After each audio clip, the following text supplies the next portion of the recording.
Hi, Marie. Hi, Yvonne. We'll wait for a little bit for people to catch up.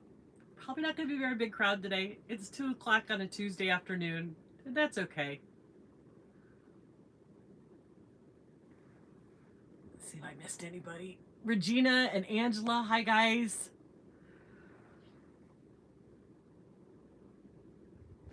Hi, Camilla Bell. How are ya? Deborah, welcome in.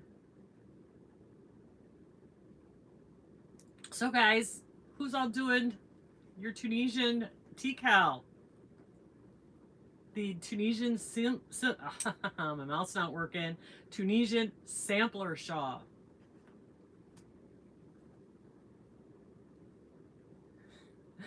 Good, Deborah. Are you having any problems with it?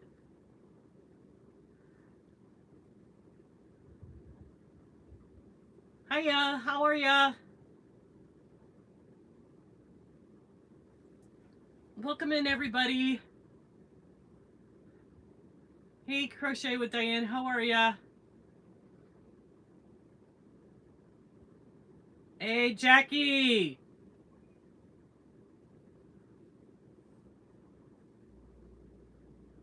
Good afternoon, Diane. Thanks, Yvonne. How you doing on it? Are you having any trouble with it? Hey, Ola Joe. How you doing, sweetie?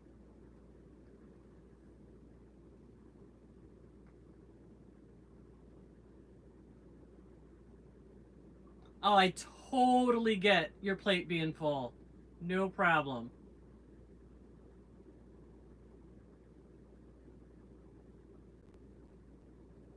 I know. How many times do you have to count to 231? Yeah, Jackie, your plate is full too. I get it.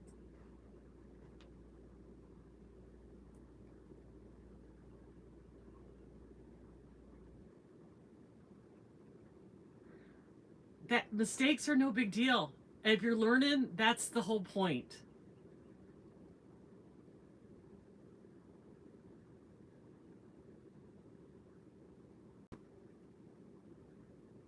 Section 5, that's the brickwork. Just keep in mind that it doesn't look like crochet brickwork, especially if you're using colors that are close together. Um, I just finished that. I'm on the reverse section, which is section 6. As you can see, it really doesn't look like a real brickwork, but it's a pretty section. That's all right, Diane. You can get. We're taking this slow. We're not doing this in any hurry. Don't worry about it, Marie. That's one of the things we're going to talk about today. I think I'm pushing back the deadline. I'm even going really slow with it this time. Um, I'm in a flare and I'm struggling with some brain fog. So I'm going to push the deadline back to the end of June. Just give us a couple extra weeks to get that, because I don't even know that I'm going to be able to get it finished in this time frame. So, Diane, you got this. We're going to push the deadline back, you guys. Big announcement. Ba-ba-da-da! It's really pretty, Jackie. It is the loops and threads ombres. The color is periwinkle purple and white, I think is what it's called. Yeah, I get it. And when I put the deadline in at the beginning, I really thought I should have pushed it back a little bit further. So now I'm pushing it out. Jackie, this is really, really soft. It is a DK. It's polyester. I think it's a polyester blend. Where'd it go? Yeah, 75 polyester, 25 acrylic. Super, super soft, but it's sticky on itself.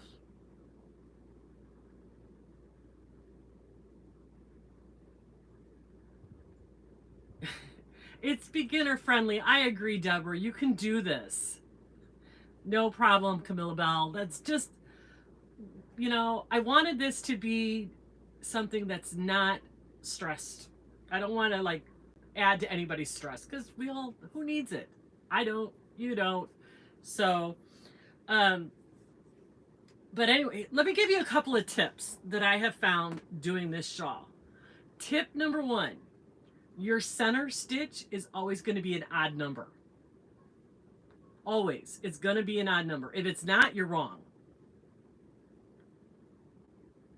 Jackie, you can do whatever you want. I'm not changing colors. I'm using an ombre yarn. That's the fun. Patterns are guidelines, guys. Somebody on here, and I can't remember who, Kevin in Montreal, he didn't like the, which one did he say he didn't like? Oh, the basket weave. And he did simple stitch all the way through. And because he didn't want to do the basket weave. Go for it. As long as your stitch count comes out the same, you'll be fine. And it'll keep right on going. Hey, Rachel. Sherry. No big deal that you're late. Because now we are extending it to the end of July. Or end of June. And then we have to, we'll extend it to the end of July.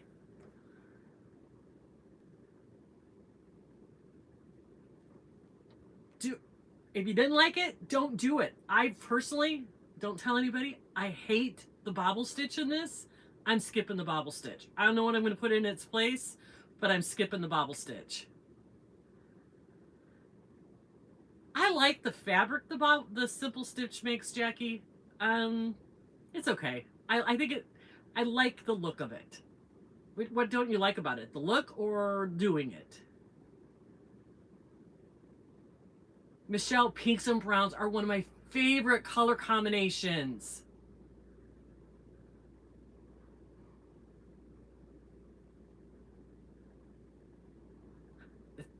Thank you, Thrifty Crocheter. You know I'd do anything for Nancy.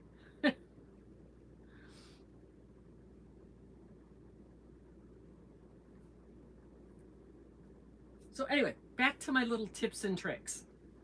So I told you that the center stitch, your knit stitch in the center, the absolute tip of your is going to be an odd number every time. So when you're counting, if that's not an odd number, you know you missed something on the way up.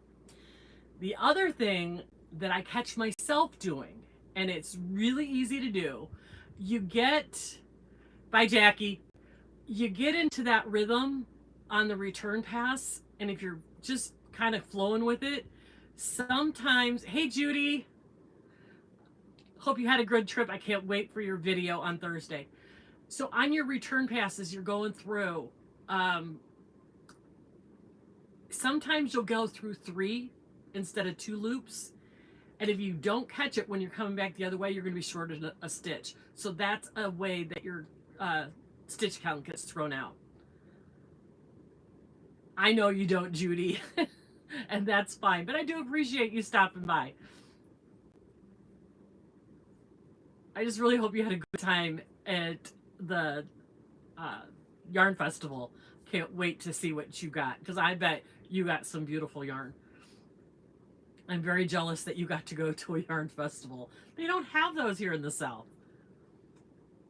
But anyway, on the return pass, make sure that, you know, you're not catching 3 loops because it'll throw your count off. With this pattern, it is super important that your stitch count is correct. And that's why we said the counting is getting monotonous. I don't count every row. I'll be honest with you.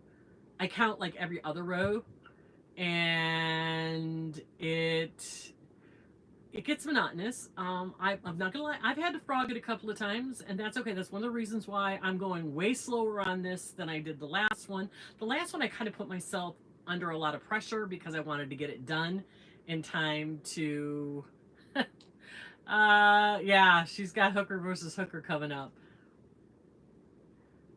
Thrifty Crocheter, there's nothing to be nervous about. It's, you got to put your mindset in the way that it's not It's not traditional crochet, but it's not hard. You're still working with one hook. Um, when I'm counting my stitches, I just count. But I count my rows and I count my, as you can see, here's my pattern. Here's my stitch count per section. I write it down, and when I finish that, I just counted, scratch it off to make sure that my stitch count is correct.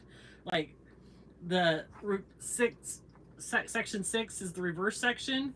You're starting with 233 stitches, you're ending with 241 stitches. And I just make sure at the beginning, at the end, well, like the brickwork has way more rows in it, so I counted every other. This one, I'll just make sure I started with 233, I'll end with 241. Bye, Judy. Can't wait for your video on Thursday. Yeah, Angela, to do this, you're gonna need a long cord, because by the end of this, you're gonna be having, let me see how many it says. 365 stitches on your hook. So those regular hooks, there's not enough. There's not enough room. I have increased my cord size to the biggest one I have, which I believe is, and I can't read this. Hang on a second. Oh, come on. Where are you? Where are you at this end? I believe this is a 60-inch. And I can't find where it's marked.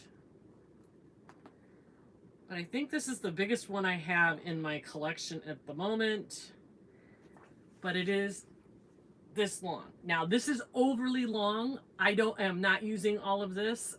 You could probably get away with, hi Janine, you could probably get away with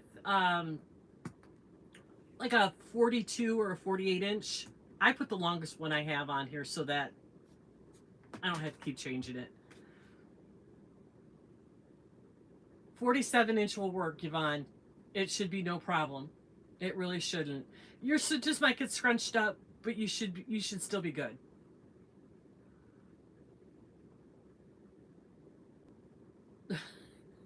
Computers, the bane of our existence, right?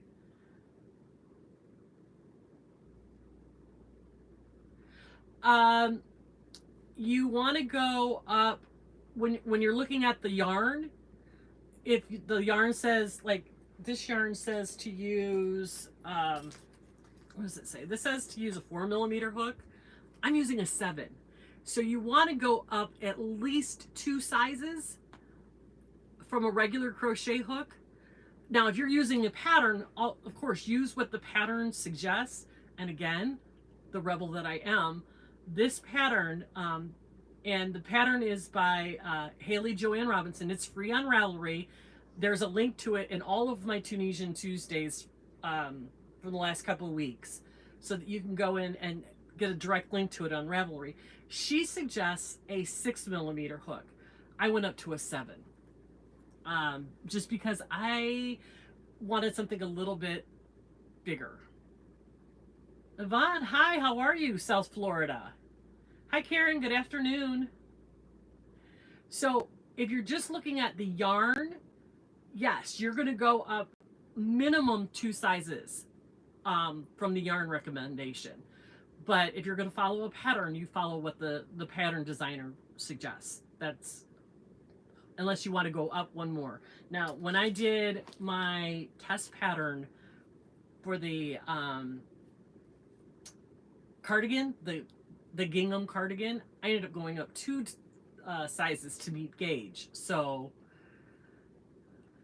Diane, you change the colors just like you change colors in traditional crochet. When you're coming to the end of the row and you want to change colors, you have 2 loops on your hook, you grab your new color and you pull that through on the return pass, so that when you get ready for the next one, your new color is the color that's on your hook, just like you would in traditional crochet.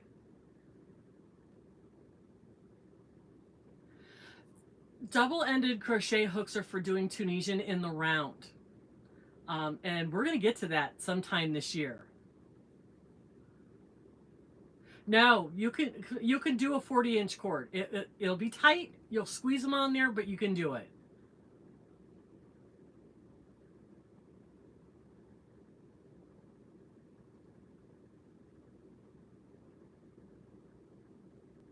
That's a good idea, Deborah. Yeah, so that you know that when you're going up, that mid stitch will be whatever it is, as long as it's an odd number.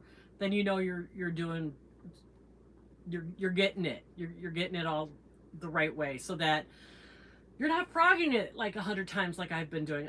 I'm telling you, you guys, this brickwork section wanted to kill me. 49 is a perfect size too, Diane. It will work out really well for you.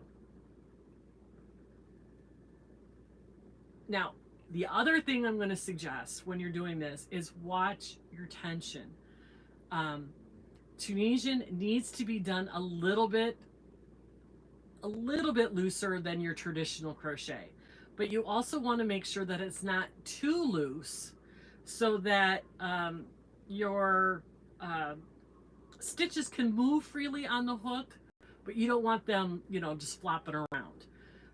But you don't want them really tight. Yeah, you only have to frog halfway. When you do like the brickwork section, when you're doing the twist, the Tunisian simple twist stitch, you're going to pull a little bit on the stitch that's next to it. And if your stitch is too tight, you're going to lose that stitch. And then again, it's going to, mess up your stitch count, because you're not going to ski it and you're going to just jump over it to the next one. So make sure that your tension isn't super, super tight, because you're working into the stitches, kind of, like knitting. So if you're too tight and you can't get into those stitches and you're pulling on one and it's pulling on the one next to it, you're going to lose that stitch. So that's another big suggestion, is just be real mindful of your tension. You don't want it too loose, but you definitely don't want it too tight. So as you can see, here's my stitches on here, and they move pretty freely on here, without being too tight or too loose. My edge stitches are much better this time around than they were last time around. I'm not gonna lie, that last time they were not so great, but yeah, I think my edge stitches are turning out really nice this time. This yarn, you guys, I can't say enough about this Loops and Threads ombre. It is so soft, but it does not like to frog at all. It sticks to itself. I guess it's the polyester.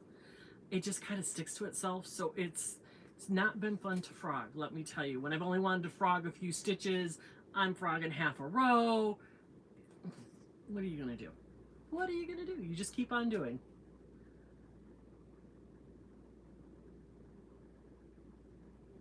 I hadn't planned on it, but I guess I could. What is it that is confusing you, Di? Is it what's the issue that you're having? Maybe I can walk you through it. Because it's just, when you're getting ready to change colors, it's just like you're doing a traditional crochet. When you have 2 loops left on your hook on the return pass, you grab your new color, pull it through, so that becomes the 1 loop on your hook. I always, when I clip, I tie those off. You take the old color and the new color, and you tie those. Put a little knot in them. If you don't want the knot in your work when you're done, you could tie it loosely, but just so that it doesn't slip, so that you don't lose that tension on your hook for the end stitch, just so that the tail isn't slipping through. So I always just give it a little knot right there with the one you're clipping off to the one that you're starting with. Make sure that your new color, your new loop is, snug on your hook, not super tight, but nice and snug. and then you can continue on. Now, when you're changing colors at this end, because there is some of that in the brickwork, that's the same way. No, it's not. When you're changing colors on the return pass end,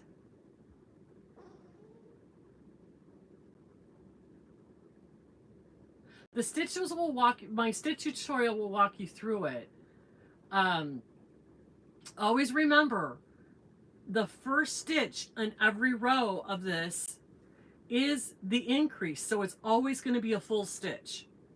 So you're going to go between your loop and your first leg, and the next stitch, you're going to get into that space and do a full stitch, and then do whatever the next stitch would be. Whether it's, you know, the reverse stitch, the knit stitch, the simple stitch, whatever it is that your next stitch is going to be, it's always going to be after you do the increase. So before you even start the new stitch pattern, you'll have two loops on your hook, your beginning loop and your increase loop. And then you'll go to the center, and before you do that knit stitch, you're going to do an increase, do the knit stitch, do an increase, and then do the stitch pattern down. And before you do your end stitch, you're going to do another increase. So each row increases by 4 stitches. And then when you're changing colors at the end, oh, no problem. I hope that helped. When you get to the end, if you're changing colors on the last stitch, the edge stitch, do the full stitch and then change colors, so that on the return pass, the first loop on your hook becomes the new color. So whenever you're changing colors, you want that first stitch, like you chain 1 on the end, that becomes your new color, and then you do your 2 all the way down until you're on the end. Does that make sense? Great, Di. I hope that helps. That's what this was for. I was hoping that, I know that there's some people who are struggling, and I just wanted to be able to maybe go over some things that might be stumbling you, give you some encouragement. The definition of a full stitch is you go between stitches, insert your hook, yarn over, and pull up a loop. So if you're using it as an increase on one end, it's the increase stitch usually, but you could do the full stitch all the way down so that you're working in spaces instead of stitches. Like with the knit stitch, you go between the front and the back loop or leg. But with the full stitch, you're always going in the space between the stitches. You never work into the stitch. Marie, I'll see if I can get that done this week. I'll try.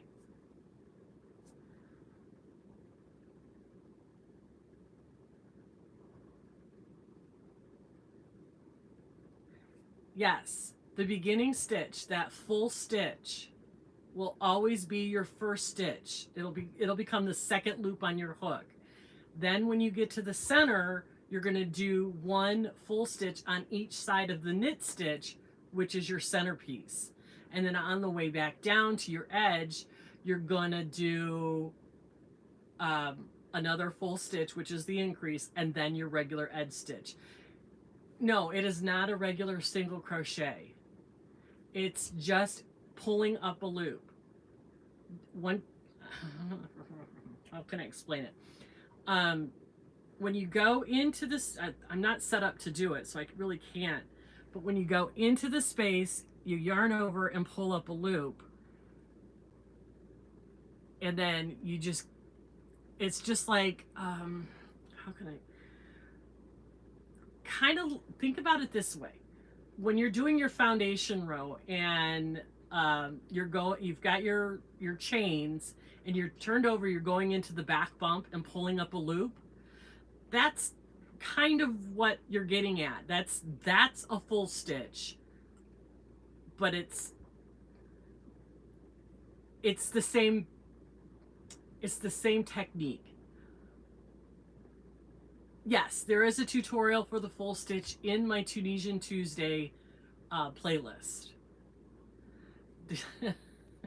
Just shy, I'm glad you had a light bulb moment. I'm so glad it's helping.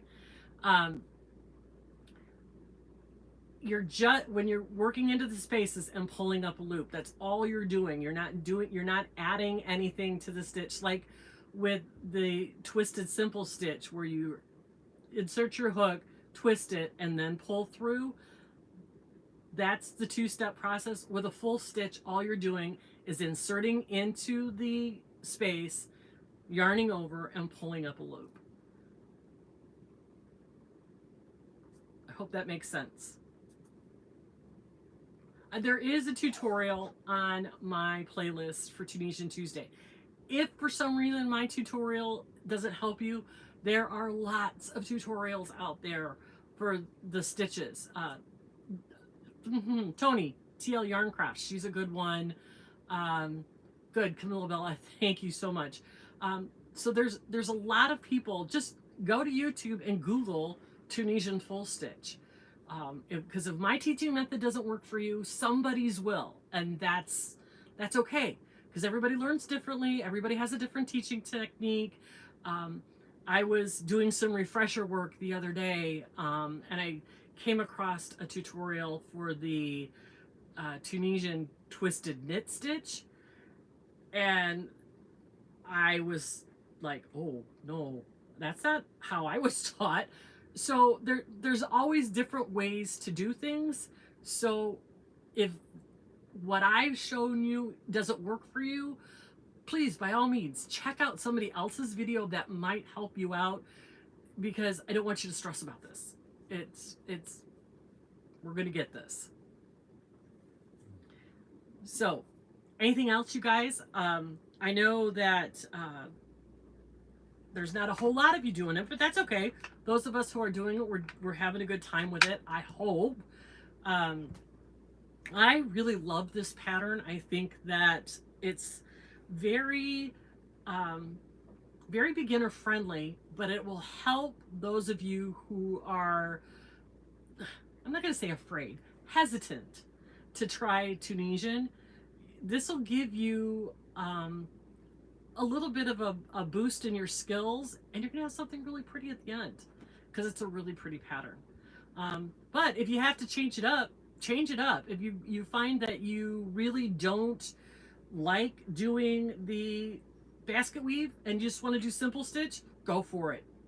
If you come across, say, the reverse stitch, and it's really, you're struggling with the reverse stitch and you want to do it all in knit stitch, do it all in knit stitch. Or if you want to do it all in purl stitch, you kind of get the same effect, because this is the reverse stitch. You can see how it gives you a little bit of bump. If you want to do that in the purl stitch, do it in the purl stitch, whatever you're comfortable with.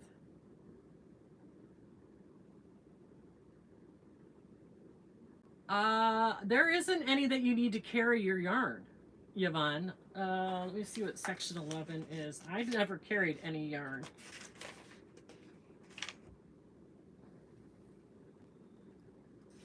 Let's get through.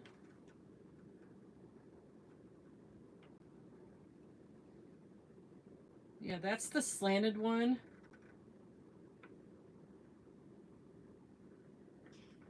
What did you say? Section 11 is the slanted stitch, so we're not really carrying. Section 9 is two-tone, and that you have two.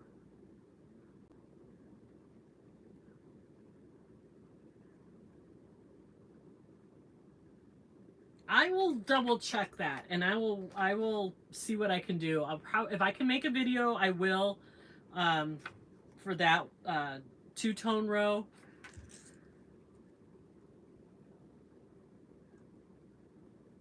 Thanks, Elena. Hi, you're from California. Section 9. Yeah, section 9 is the two-tone stitch.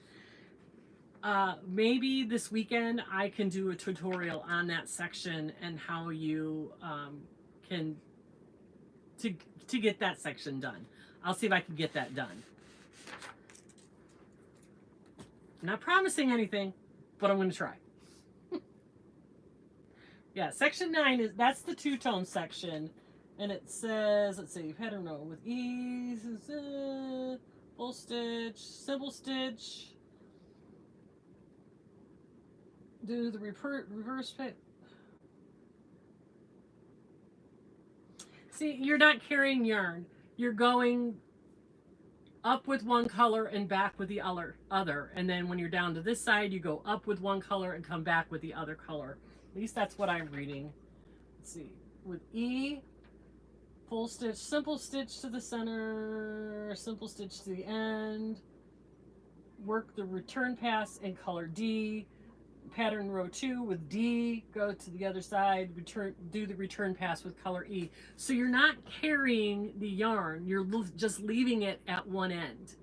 And then you'll end the section, I believe, with color D, if you're changing colors, which I'm not. Yeah, you'll end with color E and change to color G to do section 10. So you just leave the colors at each end. You don't have to carry it across. What if you run out of yarn and can't replace it? Is there an ending to make it smaller? Yes, it does. And you can leave it off at any section if you wanted to. You could, if you wanted to say, if you got through the first, say, 9 and you had a little bit left over, you could jump to section 14 to do the ribbing. And that's the end, and bind it off at that. Or you could just kind of bind off and pattern wherever you run out of yarn and be done with it. No problem, Marie. Or Yvonne. This, if it's new to you, it's okay, especially some of these stitches. But yeah, there aren't any.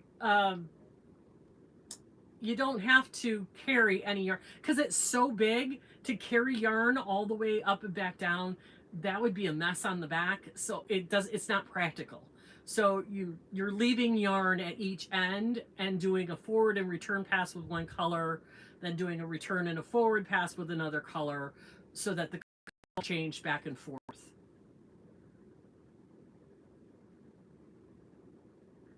That's what I did one all in Trubu and changed colors and did all that. This time around, I'm just using this ombre yarn and letting it kind of flow. Well, and I'm using I'm doing the middle section here in just plain white.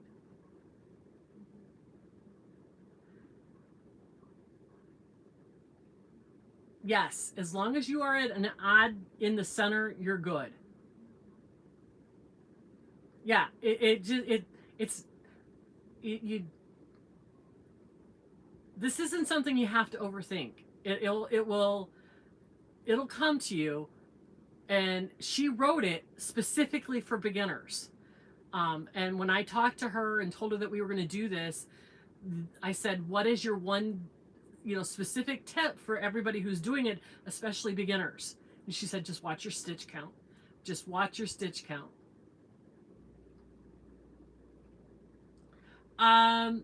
Crochet with Diane, I think it would turn out huge, more like a blanket, but it would be really pretty.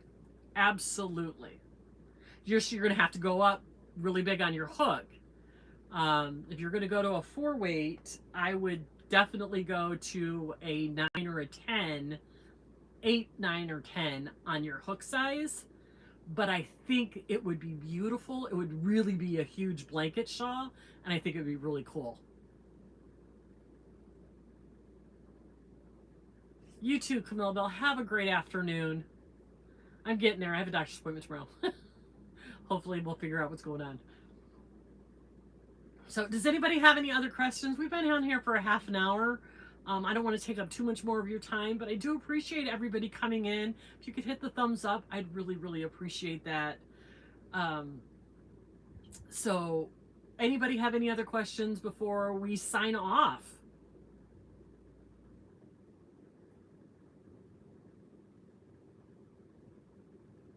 You're welcome, Yvonne. I appreciate you stopping by, coming in, and for all of you that are doing it, don't forget there is a little prize pack at the end.